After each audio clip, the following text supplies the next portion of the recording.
Grabando por tercera vez. Hola, ¿qué tal? Vamos a hablar de la función de la ecuación lineal. Por cierto, feliz Navidad y etcétera. Feliz año nuevo. No había tenido tiempo de subir videos y vamos a hacer vamos a hablar de la función y del plano cartesiano. En primera parte hay que denominar lo que es una función y una ecuación lineal. Una función se define como, digamos que tengo dos variables y una de ellas depende de la otra para poder obtener un valor. Eso sería una función, está en función de otra variable. Y una ecuación lineal se le denomina como toda ecuación de dos variables de primer grado, donde si yo la grafico despejando una de las variables, voy a obtener siempre una línea, por eso se llama ecuación lineal. Y aquí la vemos representada como normalmente la ponen, y igual a mx más n, donde y va a ser mi variable dependiente porque depende de la x, como aquí vemos, depende de la x para obtener un valor. X es mi variable independiente donde yo le puedo dar cualquier valor, 1, 2, 3, menos 3, 4, así. Y dependiendo de lo que yo ponga en todo, bueno, lo que yo ponga aquí, me va a dar un valor acá. Y n va a ser mi término independiente de variable, donde no tiene x. Eso quiere decir, una ecuación lineal mayormente te la piden que la iguales a cero, como aquí vemos. Y para graficarla se hace de esta manera, pero a veces te piden que lo iguales a cero y sería de esta forma.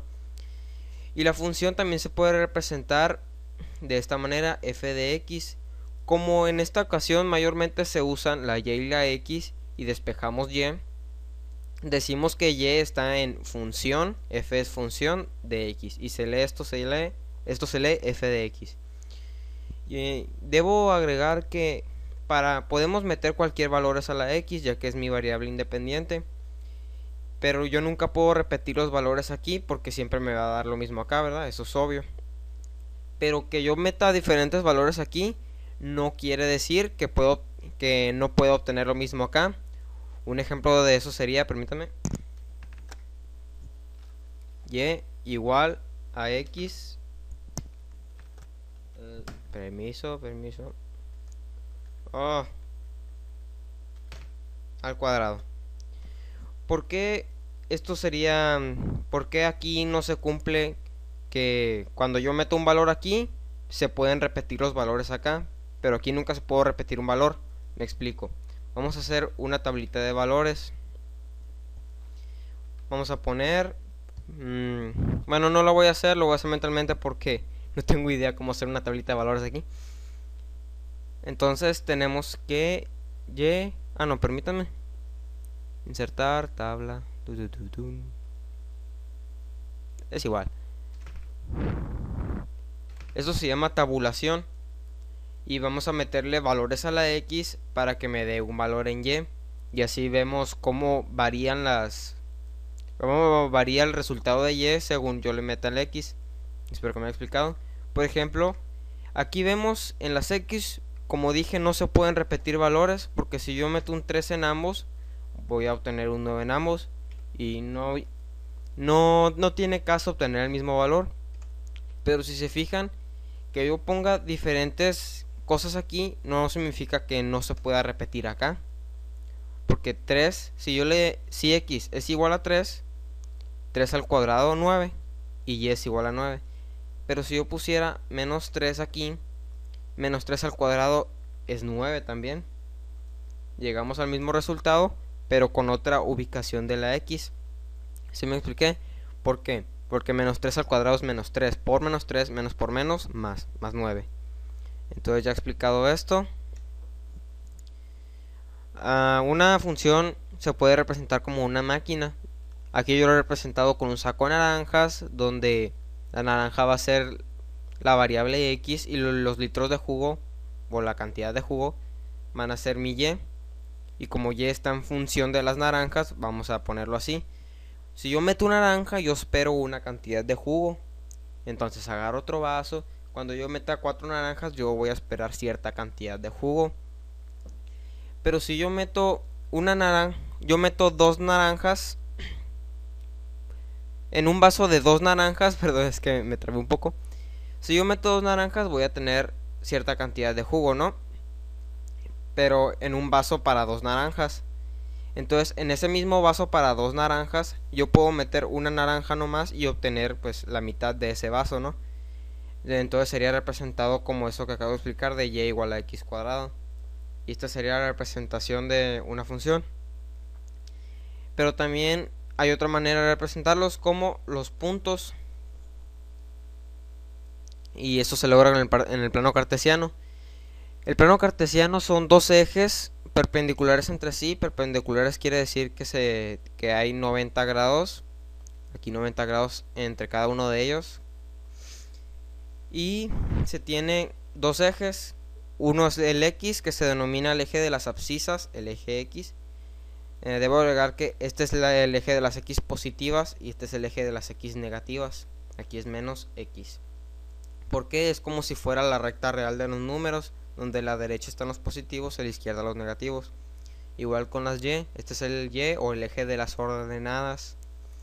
Y entonces tengo que, estos son el eje positivo y aquí voy a tener menos y.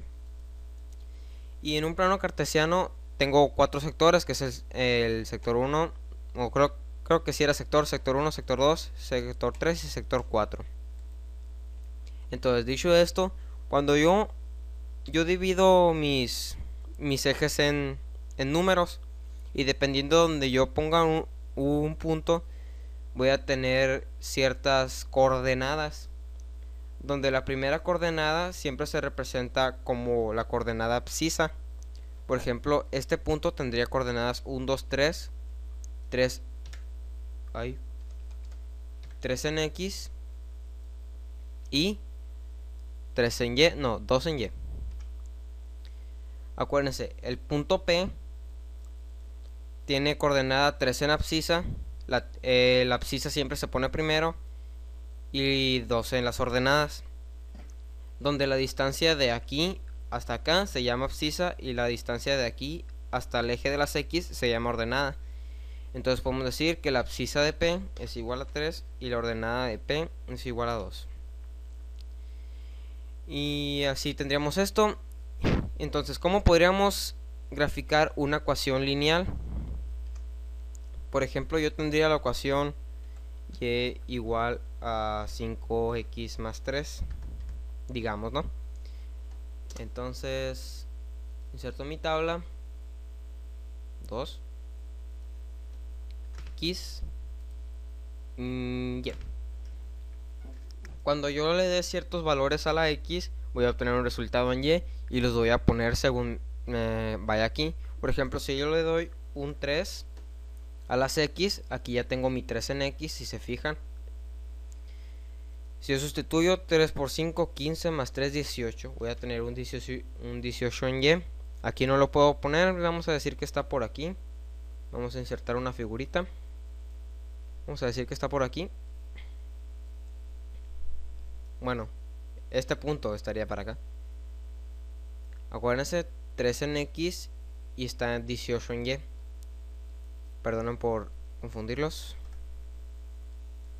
Entonces vamos a poner un menos 3. 5 por menos 3, menos 15 más 3, menos 12. Entonces para x igual a menos 3, ahora sí vamos a insertar otro puntito. 1, 2, 3, porque este es el eje negativo. Tengo un menos 12 en y, vamos a decir que está por aquí. Entonces, ¿cómo veo la línea esa que les mencionaba uniendo estos dos puntos? Es una suposición, ¿no?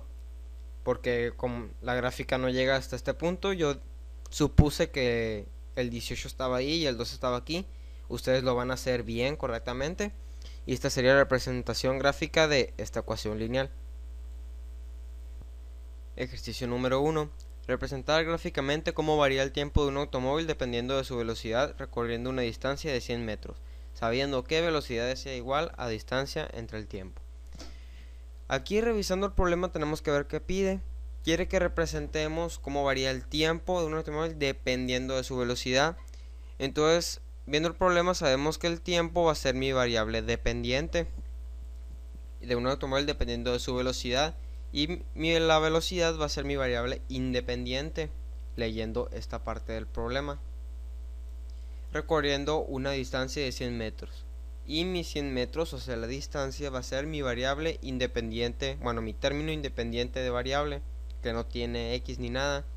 Entonces, ya sabiendo lo que nos pide el problema, sabemos que la velocidad es igual a la distancia del tiempo. Si ven en mi plano cartesiano, yo he colocado varios valores en la x porque pues, es ilógico que un carro vaya a 1 km por hora, 2 y 3. Me he saltado de 10 en 10. Bueno, velocidad es igual a la distancia del tiempo. Sabemos que b es mi variable independiente. ¿Cómo se representa? Mayormente con una x. Vamos a sustituir todo esto aquí. Y entonces me dice que t es mi variable dependiente. Y todo esto debajo de mi término sin variable, pero yo sé que la distancia ya me la dieron y es 100, en una distancia de 100 metros. Ahora habrá que despejar y para llegar a mi gráfica, mi ecuación. Bueno, no, mi gráfica, perdón. Entonces, vamos a despejar, vamos a pasar este multiplicando para acá, este para acá. Se ve feo, pero así es. Entonces tenemos x por y, x por y es igual a 100. Y es igual a 100 entre x. Entonces llegamos a esta ecuación de aquí. Entonces yo he metido aquí algunos valores que me dan un valor en y cerrado, para que no se confundan. Entonces vamos a tener que cuando x vale 10, ponemos aquí un 10, 100 entre 10 lleva a valer 10. Entonces cuando x valga 20, 100 entre 20 es 5. Cuando x valga 20 lleva a ser 5. Cuando x valga 25 lleva a ser igual a 4. Y así vamos a borrar esto para que no batallemos. Ustedes lo pueden hacer. Cuando x valga 50 lleva a valer 2. Y cuando x valga 100 lleva a valer 1. Entonces aquí tenemos diferentes puntos. Lo vamos a llamar P1, P2 P2. Qué inmaduro soy. Ay, ay, ay. P3, P4, P5. Y estos son diferentes puntos. Odio complicarme tanto. Vamos a ubicar el punto P1, que sus coordenadas son 10 en X. Aquí tengo 10 y 10 en Y. O sea, el primer punto estaría aquí. Este sería P1. Vamos a ubicar P2, que son coordenadas 20 en X y 5 en Y. O sea que va a estar como por aquí, más o menos. Y este es P2. Vamos a ubicar el punto P3, 25 y 4, que sus coordenadas son 25 en X y 4 en Y. Aquí está. Y poquito abajo de este, aquí. Este sería P3. No se nota la P. P3. P4, 50 en X y 2 en Y. Y este va a estar muy pegadito aquí. Me estoy complicando y eso que no quería. Este sería P4. Y P5, cuando X valga 100, lleva a valer 1. Va a estar por aquí, más o menos, más abajo. Es un acercamiento, ¿no? Para que lo entiendan. ¿Y cómo representaríamos la gráfica? Uniendo cada uno de los puntos. Vamos a hacerlo con rectas. Realmente la representación sería de líneas curvas. Si le diéramos más valores, sería una línea muy curva. Y esta sería la representación gráfica que nos están pidiendo. Y vemos que entre mayor velocidad, menos tiempo hacemos. Acuérdense que este es el tiempo. Problema número 2. Ahí vamos.